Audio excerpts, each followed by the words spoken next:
does this checkerboard look straight? Or maybe is it bulging just a little bit in the middle? The lines are actually perfectly straight. Let's overlay a rectangle and take a look. If you're not seeing the illusion, you might want to try getting a little closer or a little further away. Depending on how close you are, you might see it a little bit more or a little bit less. Hey guys, William Justice here, and today we're creating another optical illusion in Davinci Resolve using Fusion. It turns out these optical illusions are a great way to learn Fusion. You're building something really interesting, and at the same time you have to think through how you're going to construct the composition, which nodes you're going to use, and what kind of strategy you're going to take. I've always been interested in optical illusions. I did one a while back, and I have a lot more planned. This one turns out was really interesting, and I wanted to see if I could create it in Fusion. Once we get the basic pattern set up, there's really a lot of interesting things we can do with it. I'm going to put some animations in, move some things around, and create some really interesting effects. If you're interested in trying this out, I'm going to put a link in the description for the settings file that has the full checkerboard Fusion composition setup, so you can load it into Fusion and try it out and play around with these different settings. On this one, I think there's probably a better way to do it, but it didn't come to my brain yet. Maybe it'll come later. I was definitely able to create the effect. I'm going to show it to you and walk you through how I set everything up. There's some really interesting things for some different node types and some techniques in Fusion that might help you with your animations. We're going to try changing the colors. Does that affect the way the illusion works? We're going to try some different shapes and sizes for the dots that are inside of each of the rectangles. If you're enjoying this video, make sure that you like, subscribe, and comment below. I'd love to hear from you. Let's create this bulging checkerboard pattern. We're going to play around with a few different options, do some animations, and see. The first step is to create one square with two white dots. Let's take a background node and put that in the viewer. And for the image property, we need it to be square. And right now it's 1920 by 1080. And we're going to uncheck auto resolution, which is going to allow us to adjust the width and height. And we're going to set it to 1080 by 1080. And there is our square. So now we need to put two dots in it. We're going to put a dot in the lower left and the upper right. So we're going to use a background node, and we're going to add an ellipse mask onto that. With the background node, we're going to set the color to white. And let's take a look in the viewer. There is our white circle. We're going to take that white circle and merge it right on top of our 1080 by 1080 background. And we have a big circle right in the middle. Obviously we want to move this. Don't want it to be that big, so we're going to use a transform node. So select background 2 and click the transform node in the toolbar. Bring the size way down, and we can move it over to the bottom left. So we want to have a dot in the bottom left, but we also want one in the top right. So we're going to take the transform 1 and merge it right on top of the merge 1, and that's going to create a second dot for us. Let's put merge 2 in the viewer, and that's going to create a second dot. And obviously we could move it up and move it over here, but that's going to be a lot of extra work, especially if we need to be adjusting size and moving things around. So we're going to use a trick to do this. In the merge 2, all we need to do is flip horizontally, and that's going to put it on the right hand side, and then click the flip vertical. And there we go. The dots are going to move and size in relation to each other. So we can take the transform, and when we adjust the size of one, they're both going to adjust. And when we move them, they're going to both move together and create the same relative spacing, which is going to make this animation a lot easier to set up. So that's our first square. Now we're going to take this square and create a 2x2 grid with white and black alternating. So we're going to move this up, and we're going to take another background node. And this one we want to, same thing, we're going to adjust the image size. We're going to go uncheck auto resolution, and we're going to put this one at 1080 times 2. We do the math inside the field for us, and it's going to be 2160. 2160. So this one is exactly twice the size as the other one. And on this one, we're going to set the color to gray for now so we can see a little bit about what's going on. That works. We're going to take our black square and we're going to merge it right on top of our gray background. And we have our square in the middle. Now we want this one, we're going to create 4 of these in here. So we're going to take merge 3 and we're going to adjust the center position. We're going to move it over to the left and down. And we can get it exact if you do the center as 0.25 and the Y as 0.25. And that moves it to the bottom left-hand corner. Let's create another copy of this just over to the right. So we're going to take the output of merge 2 and merge it right in there. And we're going to put merge 4 in the background, and that is our second copy. So we're going to move this one over here. We're going to move it at 0.75, which puts it on the right-hand side, and then the same Y is 0.25. They're both black squares, but there's an easy way to fix this. So we're going to hit in the node area and hit Control Space and search for invert. We have invert color. We're going to drag that right in between these two here, and we've inverted the color. We have a black one and a white one. You see with the invert, we turn it on and off. Makes it really simple to do. So now we just need to take this and flip it and put it on top. So we're going to take a transform node, take the output of merge 4, put it into the transform node, And you see it's these two right here, and we're going to just use this angle to flip them around. But you notice there's that gray background on there. So let's get rid of that. Let's go to the background, and we're going to take everything off, alpha all the way down. We're going to add another merge node in here. So this one has the squares on the bottom. The transform 2 is going to have squares on the top.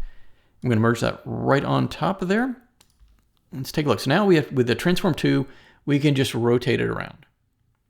And that creates our pattern. We'll set it to 180 to get it exact. Now that we have this set up, we can just repeat this pattern to create the effect. I'm going to take these circles and move them in a little bit, like that. We're going to play around with this in just a bit to adjust the size on this stuff, see if we can create some interesting effects. So let's take another background here, and we're going to set this one to be transparent, take the alpha all the way down, and let's merge the 2x2 right on top of this background, and we'll take a look at it. So you notice it's pretty big there. So we're going to need to shrink it down a lot. So the merge 6, take the size, and we're going to bring it way down. Make this bigger in the viewer so we can see what's going on. And like that. So we want this pattern to repeat, and the merge node is going to help us do that. So with the merge selected, we're going to scroll down to where it says edges, and we're going to choose wrap. And that has our pattern for us. Now, one thing you'll notice is this effect gets stronger as the squares get smaller. I think it's because you can see more of it at one time, but we're going to play with that in just a bit. To get this set up, we want each of these sections to be flipped. So the top right, top left, and bottom right and bottom left. So what we're going to do is go into this merge, and we're going to add a rectangular mask. And we want it to be 0.5, we want the width to be 0.5, the height to be 0.5. And we're going to scroll this all the way over because we're going to isolate the top right-hand part of the pattern. And it's going to be 0.25 for the X and 0.75 for the Y. I'm getting these numbers because when you scroll it close to where it is, you'll see that it's 0.254. So you know that 0.25 is going to get you all the way to the edge. We want this to be flipped. We're going to take the top left and we're going to flip it over into this area on the top right. And to do that, we're going to use a transform node. So add a transform node and put that in, take output of merge 6 and put it into our transform. And we're going to take the output of the transform and put it back into merge 6. So what we've done here is we're going to use the transform to do the flip. Let's put merge 7 into the viewer, and on the transform, we're just going to flip it horizontally. The pattern is reversed on the other side. We just need to do this one more time. We're going to take the top and the bottom and reverse it and put it down on the bottom. Same technique with another transform node. Take the merge 7 into that. We're going to take the output of the transform and put it in merge 7. Put this in. The first transform flipped it horizontally. Now all we need to do is flip it vertically. And that is the basic pattern. We can go to merge 6 and adjust it to get it exactly like we want it. Kind of play around with some different options here. As we make it smaller, you can see the illusion a little bit better. When you get too far up close, it really disappears. Okay, it turns out that there's a little bit more interesting way to do this, and this is using a node that I have not used in a long time, but it's really effective for this setup. So we're going to get rid of these transforms here and get rid of this mask. Anytime you don't have to use a mask, kind of helps out a little bit. So with merge 6, we're going to hit Control Space, and you probably guessed it, but we're going to search for the mirror. And put the mirror in the output. And you'll see that it mirrored from left to the right. Now all we need to do is that mirrored it horizontally. Now we just need to mirror vertically. So we're going to hit that, and we're going to do a second mirror. And on this one, you see we spin the angle around. Let's put it in the viewer. And you can see as we spin it around, we're creating the exact same effect. We just got to rotate it 90 degrees. We have the pattern with no need to do any masking or kind of special transform tricks. All right, we're getting the bulging effect. So we need to convince ourselves that this is actually straight. It looks like it's bending, but it's straight. Let's convince ourselves. So we're going to get outside of this merge 3, outside of the mirror 3, let's add another merge node. We're just going to add a background, set it to be blue, put a rectangle mask on it, and merge it right on top. And this is going to be our straight line. So let's take the rectangle, make it a little bit thinner and as wide as the composition. And let's just shift it up and see if this line is straight. Put it right on top of there. That line is straight. All of the squares are lining up. It looks perfect right there. Still looks like they're bulging, but they're not. And that's why they call it an optical illusion. Let's go, what about if the dots are in a different position or different size? Let's go to transform 1 and make them a lot bigger. And we actually have some interesting effects that we've created with this thing because of the repeating pattern. See, when we have the dots there, they can be quite a bit bigger, and I'm still getting the bowing, but I'm still getting the bulging. But when you take them all the way down, everything flattens out. When you zoom in, you lose the effect. We definitely can see that, but when you zoom out, I think it has something to do with seeing all of these patterns and the different orientations that creates the bulge effect. Okay, what if we move the dots around into different positions? What's gonna happen? So we're gonna put them like right like that, move them in a bit. So I'm just using this transform to move the dot positions, and this is where they're staying relative to each other. And we're gonna spin these dots. So outside of this transform, let's add another transform. And we're just gonna do the angle and rotate them. And there we have, that's actually another interesting effect. This one looks like it's bending, bulging kind of inward away from you as opposed to toward you. That's very interesting. Let's reset everything. Reset the angle, reset the size. And this is, when you look at merge 2, this is this transform here, and all we were doing is spinning these dots like this. And we're gonna reset this angle and go to the transform 1, make them a little bit smaller. Okay, that's good. Let's play around with some different colors. Background 1, and shift some colors. You can still see it, but I did notice that when you get into here where there's not a lot of contrast, you can see this light blue and the white, the effect disappears. Like this one, the kind of the greeny yellow and the white, you can't see it. So you definitely need to have some contrast with the white and the black with whatever color they're on. Okay, reset that.